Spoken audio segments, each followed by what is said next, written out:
and welcome to Rated Career Review. I'm Shirley. And I'm Bo. And with us today is Mr. Dykes. He began his career as a high school baseball and football coach in Texas, and eventually made his way up to the head coach of SMU. We will learn about his rise to football dominance and his current mission at SMU. What high school did you start coaching at?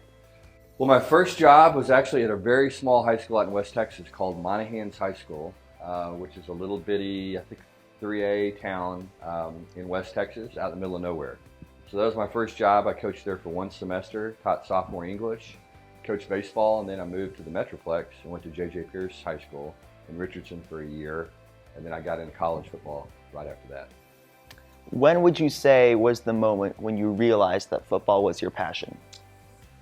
You know, I had a weird background when it comes to football. My dad was the head football coach at Texas Tech for a long time, for 13 years, and so I had a chance to be around the game a lot. But I wanted to do something else. Thought about going to law school, thought about potentially being a pilot, and I started thinking about my life without football. And I played college baseball, which is kind of unusual as well. Didn't play football in college, played baseball.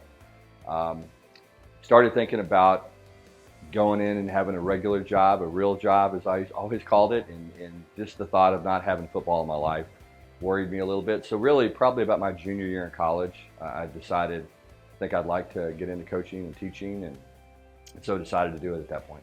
What are some experiences that helped you become a coach? Well, I think, as I said earlier, playing growing up, played high school football, and at a good high school, and played high school baseball, and then went on to play college baseball. So I think having a chance to be in a college atmosphere and play athletics in college was really exciting. I think that kind of made me think this might be a fun way to make a living. And so, it was like that experience. I think just being around the game and having that kind of background, I think, led me to do that. So there are people watching this right now who currently play football for our middle school team. So is there any advice you'd like to give to them? I think the big thing is just to work hard, to show up every day. I think young people always believe that athletics is easy, that somehow these guys that they watch on TV, whether it's professional athletes or college athletes, that when they were in middle school it was easy, and it's not. I mean, it's athletics is a struggle. It's competitive. You have highs and lows. Sometimes you're not successful, and you have to continue to work. And so I think that the biggest thing is don't get caught up too much in the results. Just go through the process. Show up every day, work really hard, have a great attitude, listen to your coaches. I think guys would be surprised, and young ladies and young men would be surprised how often they might not have been a star player in junior high, and they end up being a really good high school athlete or even a really good college athlete, just by continuing to work hard and keep grinding, and don't worry too much about the results. Just go through the process. Is there any pressure as a head coach for a predominant university like SMU to make sure your team performs well each year? Yeah, I mean, that's how, as coaches, especially in college and pro coaches, that's how we're measured, is by wins and losses, and really all coaches are, but particularly the higher up you go in the profession. You have to win. I mean, that's just part of our business, is understanding that. But at the same time, you have to have balance. It's like everything else in your life. You have this drive to be as great as you can be, in your profession. But at the same time, you want to be a good father. You want to be a good husband. You want to do things the right way. You want to have good relationships and friendships outside of your business. And so it takes time. You have to work on all those things. You get pulled a million different directions, but I think that's really the key to having success, is just to try to be as balanced as you can. What kind of pressure are you currently under right now as the coach of the SMU football team? Well, we got to win games. I mean, that's always where it starts, and then our student athletes need to graduate and need to do well. I don't really see it as much as pressure, honestly. I see it as just expectations for the job. And regardless of whether or not you're a college coach, a pro coach, whatever the case may be, whatever job you have, there's going to be expectations. And so that goes along with any job, and especially a job that, that's very competitive, like coaching is. What are your proudest moments of being a head coach? Well, to me, winning's always fun, and that's what people on the outside see. But But my favorite thing is when, when our student athletes come in maybe and they're not well adjusted to college or they're struggling academically, and then you get to be with them for 4 or 5 years, and then you get to see them turn their life around. You get to see them graduate, move on, get a great job, become great fathers, great husbands. To me, that's the most rewarding thing in the profession, is when your former players have success outside of football. It's always fun to coach guys that everybody knows. I mean, I've been lucky. I coached Jared Goff. He was the first pick in the NFL draft. I coached Rob Gronkowski at the University of Arizona, and Nick Foles, and who went on to be Super Bowl MVP. I've just coached a lot of really, really good players and guys that, are kind of famous, but at the same time, I appreciate the success they've had and the things that they've done, but also appreciate the people that no one ever heard of, and the guys that have, had real success stories by becoming very, very successful in things they're doing off the field. So has there been anyone in your life that's sort of inspired you to become a better athlete? Yeah. When I was growing up, I like I said, I loved baseball, and there's a guy named George Brett that used to play back a long time ago that played for the Kansas City Royals, and he was known as the hardest working professional athlete. And so what I tried to do is kind of pattern myself after his work ethic and his approach to being a baseball player, particularly when I got to college. And he was really scientific about the baseball swing and breaking it down and trying to get as good as he could at swinging the baseball bat and hitting the ball. And so I tried to adopt his approach. He was a whole lot more successful than I was, but I had fun trying to pattern my career after his. How has COVID affected your team? Well, thankfully most of our team this year is vaccinated. We have about 135 players on our team, and we only have 2 or 3 that aren't vaccinated at this stage. So it hasn't been as much of an issue this year. Last year it was wild. There was just so much we were trying to do. We were trying to have a football season, at the same time protect our players as much as we could. Very few of our players got COVID, which is pretty amazing. We went from August until the very end of really November and only had 2 or 3 cases, and we were testing our student athletes 3 times a week and our coaching staff. So it was no fun. I had to get about 100 COVID tests.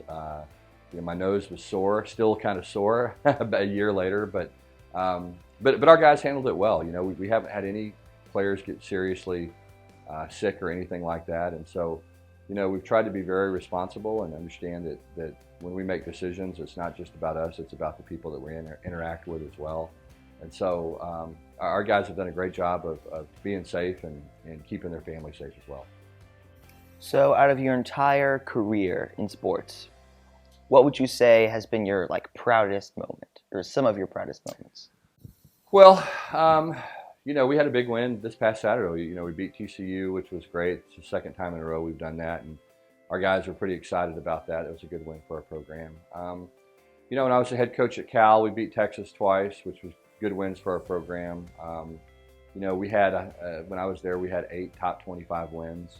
When I was at Louisiana Tech as the head coach before that, we were fortunate to have some big wins as well. Beat Ole Miss there in Oxford, and have had some success and won a conference championship at Louisiana Tech, which I think is probably the best achievement. But it's always fun, like I said earlier. It's just fun to see the players grow and to get better and to gain confidence and get a degree, most importantly. And that's been probably the greatest achievement for me, is just having those players that have come back and said that we were part of their success when it comes to getting their education. Have you ever thought about coaching in the NFL? There's been a time, it's been a number of years ago, but I had an opportunity. I've had several opportunities to do it. Just didn't feel like it was the right time or place for me. The NFL is a whole different world. I do like the idea of working with young people. The NFL is all business, where I do believe college athletics is more family oriented and a little bit more of a family atmosphere. And that atmosphere appeals to me a little bit more than just the all business atmosphere does. Okay, so you've coached both for college and for high school, right? So what would you say have been some of the biggest differences that you've noticed? Well, the biggest difference is just the time commitment. As college football players, our guys are really in our building about 5 or 6 hours a day during the season, and about 4 hours a day in the off season. So it's a major time commitment. You have to be completely dedicated to playing football at that level. It's a lot of work. I mean, it's you have to look at it almost as a business from a player's standpoint. It's like showing up to work every day. You got to show up. You got to bring your lunch pail. You got to have that kind of hard work mentality that you have to have, and you have to do it almost every single day. I mean, it's probably 320 days a year. You're working out, you're preparing for 12 Saturdays. And so it's a grind. Our players work incredibly hard. They have to balance academics outside of that, and they have to balance relationships and friendships and the things that normal students do, and just trying to have some fun along the way as well. What are qualities you think SMU saw in you when they chose you to be their head coach? Well, I had some experience. I grew up in Texas. I coached in Texas a long time, both in high school and college, so I knew the area. I recruited Dallas for about 20 years, so I was familiar with the high schools in Dallas and Dallas recruiting. We had a lot of success when I was at Louisiana Tech, and so I think that they probably felt like that I was going to come in and have an idea of how to get started and what to do and who was important and all the things that I think are really critical when you're starting a football program or trying to get one going. Just knowing who the coaches are, knowing who the programs are, knowing the area was real important. I went to Cal as the head coach, went to the Bay Area for 4 years, and didn't really know those things. And it was a challenge trying to get caught up. It took a number of years for me to get comfortable just with the surroundings and with my role and everything. And so I think they thought I could walk into the door and be more ready-made. And we had a good marketing plan. I mean, I think we put together a plan to try to market SMU as Dallas's team. And I think it's been really pretty successful for us. How's the season going so far? Well, we're 4-0. Yeah, 4-0 right now. Got off to a good start. Like I said, had a big win Saturday against TCU, and excited about where we're headed from here. We're right outside the top 25. Hopefully, if we continue to win some games, we can get in the top 25, and that's really our goal here at SMU, is to have a top 25 program year in, year out, and play for conference championships and try to get in the college football playoff. Outside of football, what were your favorite subjects when you went to school? Well, I majored in history and English, so those two things were exciting for me. I love to read. It's been a passion for me my whole life. Loved to read when I was young, and I've had a passion for it ever since then. And so enjoy reading about history, enjoy reading things about people, autobiographies and things like that. And just really loved English, loved the idea of literature and trying to teach literature. And as I said earlier, I taught sophomore English for 2 years and really enjoyed teaching it. I think that was one of the most fun things I ever had a chance to do was to teach sophomore English. I really enjoyed my time doing that. So we got a question from a student named Jesse. Okay. And he just wants to know, what's the best piece of advice you've ever received? That way you can share it with us and we can use it in our own lives.